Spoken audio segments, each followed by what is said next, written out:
Dictation संकलन 14, 15 और 16। Speed 100 words पर मिनट। स्टार्ट। महोदय, आप जानते होंगे कि हमारे देश का या किसी भी देश का तीसरा स्तंभ धर्मनिरपेक्षता होता है। विराम। मैं इस संबंध में थोड़ी सी बात करना चाहता हूं कि लोगों ने विभाजन की पीड़ा को भोगा है। विराम। उनके लिए विभाजन होना इतिहास का मात्र अध्याय ही नहीं था। विराम। उन्होंने विभाजन होते हुए देखा है। विराम। मानव इतिहास में यह सबसे बड़ा देशांतरण था। विराम। धर्म के आधार पर विभाजन कैसे हुआ था? संभवतः ऐसा कहना समसामयिक हो सकता है, लेकिन यह सत्य था और मुस्लिम लीग द्वारा चलाए गए आंदोलन ने धर्म के आधार पर विभाजन की मांग की थी। विराम। यह एक ऐतिहासिक तथ्य है कि अंततः मुस्लिम बहुल क्षेत्रों को इसमें शामिल नहीं अथवा विभाजन कर दिया जाए, परंतु इसका श्रेय संविधान निर्माताओं, स्वतंत्रता आंदोलन की संरचना और उस समय के नेताओं के चरित्र बल को जाता है कि इस सब के बावजूद वे प्रतिक्रियात्मक संविधान बनाने की इच्छा के सामने झुके नहीं और उन्हें झुकाया भी नहीं जा सकता था। विराम। दूसरी ओर वे प्रत्येक भारतीय को मैं सोचता हूं कि हमारे लिए अब समय आ गया है कि इस धर्मनिरपेक्षता की समूची अवधारणा की पुनः व्याख्या करें। विराम। दुर्भाग्य से हमारे कुछ बुद्धिजीवियों ने इसे धर्म विरोधी रंग दे दिया था और इस शब्द को एकदम भिन्न संदर्भ में देखा गया है। विराम। पैरा। यूरोप में चर्च और राज्य के बीच संघर्ष के परिणाम स्वरूप धर्मनिरपेक्षता की उत्पत्ति हो गई थी। विराम। जब राज्य अपनी सर्वोच्चता के अधिकार को पुनः जानना चाहता तो दूसरी तरफ पोप के प्राधिकार की निंदा करके धर्मनिरपेक्ष राज्य की स्थापना करना चाहता था। विराम। इस प्रकार की धर्मनिरपेक्षता भारत में प्रासंगिक नहीं है। विराम। इस देश के लोग, चाहे वे मुस्लिम हों, मुसलमान हों, जैन हों, बौद्ध हों, यहूदी हों अथवा फारसी धर्म प्रधान देश की यही विशेषता होती है। विराम। विश्व के 4 महान धर्म हिंदू, जैन, बौद्ध, सिख की भारत में उत्पत्ति हुई थी। विराम। ये सभी धर्म यहां पर सदियों से फल फूल रहे हैं। विराम। यदि आप धर्मनिरपेक्षता के धर्म विरोधी दृष्टिकोण को लेंगे। विराम। पैरा। योजना आयोग ने 9वीं पंचवर्षीय योजना मद से हमारे राज्य के लिए 20,000 करोड़ रुपए की योजना राशि निर्धारित करने का निर्णय लिया है। विराम। यह हमारे लिए बड़े ही प्रसन्नता की बात है। उक्त निर्णय आज यहां संपन्न हुई योजना आयोग की बैठक में लिया गया था। विराम।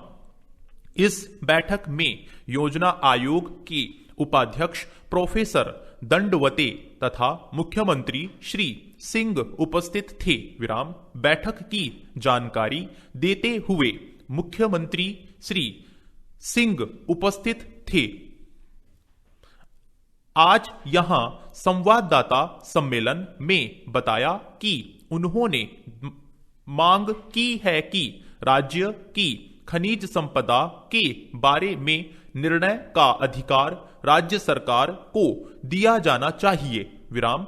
उन्होंने यह भी कहा है कि हमारे देश में प्रचुर मात्रा में खनिज होने के बावजूद राज्य सरकार को लीज से लेकर रॉयल्टी तक का अधिकार नहीं है। विराम, यह बड़े दुर्भाग्य की बात है। विराम, मुख्यमंत्री जी ने आगे चर्चा करते हुए बताया कि राज्य सरकार 9वीं योजना में मानव विकास, कृषि उत्पादन में बढ़ोतरी, आधारभूत ढांचे का विकास, रोजगार के समान अधिकार देने के लिए सामाजिक और क्षेत्रीय भेदभाव कम करने पर ज्यादा ध्यान दिया जाएगा। विराम, इस संबंध में यह सुना गया है कि कृषि उत्पादन बढ़ाने के लिए राज्य सरकार ने एक विशेष योजना तैयार कर ली है। विराम, संभव है कि सबसे पहले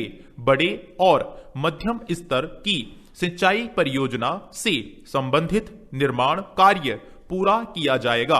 विराम, दूसरे चरण में ऊर्जा से संबंधित, दूर संचार से संबंधित, सड़क परिवहन से संबंधित, पुल पुलिया से संबंधित एवं आवास निर्माण से संबंधित क्षेत्र में निजी पूंजी निवेशकों को बढ़ावा देने के लिए प्रयास किया जाएगा। विराम, पैरा, रोजगार के अतिरिक्त साधन जुटाने के लिए बंजर भूमि विकास आदि जैसी योजनाएं भी राज्य सरकार ने बनाई है। विराम, मुख्यमंत्री ने कहा, जहां तक हो सके विकास प्रक्रिया में जनता की भागीदारी पूरी तरह से सुनिश्चित हो। विराम, इस दृष्टिकोण से यह सब योजनाएं बनाई जा रही हैं। विराम, मुख्यमंत्री जी ने अंत में यह भी बताया कि सामाजिक उत्थान के लिए स्थानीय संस्थाओं को मजबूत करने की दिशा में विकेंद्रीकरण किया जाएगा। विराम, भारत के अंदर अब योजना आयोग का नाम नीति आयोग हो गया है। विराम, पैरा, मौसम विभाग की रिपोर्ट के अनुसार देश में चालू मानसून सत्र के दौरान बारिश सामान्य से औसतन कम होने से महाराष्ट्र, कर्नाटक, तेलंगाना, आंध्र प्रदेश, बिहार और पूर्वी उत्तर प्रदेश के कुछ भागों में खरीफ उत्पादन में भारी कमी की आशंका उत्पन्न हो गई है। विराम, अब दलहन और प्याज के दामों में वृद्धि के कारण खाद्यान्न उत्पादन घटने के कारण बाजार में गेहूं के साथ मोटे अनाज के दाम पिछले वर्ष की तुलना में अधिक हो गए हैं। विराम, कृषि मंत्रालय के अनुसार देश में खाद्यान्न उत्पादन कमजोर मानसून और बेमौसम बारिश के कारण फसल वर्ष में घटा हुआ है। विराम, जबकि एक साल पहले यह उत्पादन बढ़ा हुआ था। विराम, हमारे देश के अंदर खाद्यान्न भंडार में मुख्य हिस्सा गेहूं, चावल, दलहनों, तिलहनों और मोटे अनाज का होता है। विराम, इसका उत्पादन घट रहा है। विराम, यही कहानी धान की रही है। विराम, ऐसा लगता है कि अब मानसून ही देश के वित्त मंत्री की भूमिका निभा रहा है। विराम, अच्छी बारिश होती है तो देश में सब कुछ ठीक रहता है और मौद्रिक नीति भी कारगर साबित होती है। विराम, बारिश नहीं होती तो महंगाई, विकास दर जैसी समस्या खड़ी हो जाती है। विराम, भारतीय कृषि राष्ट्रीय आय में 18% योगदान करती है। कृषि उत्पादन में गिरावट विकास दर को मुख्य रूप से प्रभावित करती है। विराम, कृषि क्षेत्र की घटी हुई विकास दर न केवल खेती पर निर्भर है। विराम, यह विकास दर 14 करोड़ से अधिक परिवारों को प्रभावित करती है, बल्कि आम आदमी भी महंगाई से परेशान होता है। विराम, पैरा, इसलिए अब कृषि से संबंधित जुड़ी समस्याओं के समाधान पर ध्यान देना जरूरी हो गया है। विराम, 4 चीजों पर तत्काल ध्यान देना होगा। विराम, 1 कृषि उत्पादकता बढ़ाने पर विचार किया जाए, विराम। 2 फसल बीमा आम किसान तक पहुंचे, इसका इंतजाम किया जाए, विराम।